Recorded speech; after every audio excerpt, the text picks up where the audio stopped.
Itu perintah dari Pak Presiden terpilih. Kita tetap menjalankan tugas yang sekarang, ya.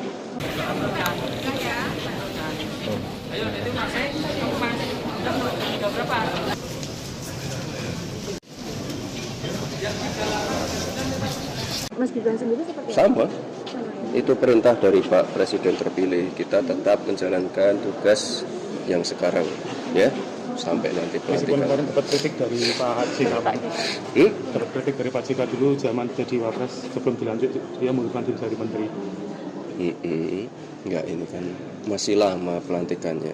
Saya rasa saya masih punya kewajiban untuk menyelesaikan pekerjaan-pekerjaan yang di sini, ya.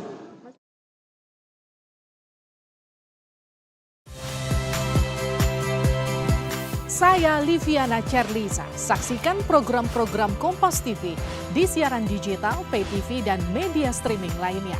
Kompas TV, independen, terpercaya.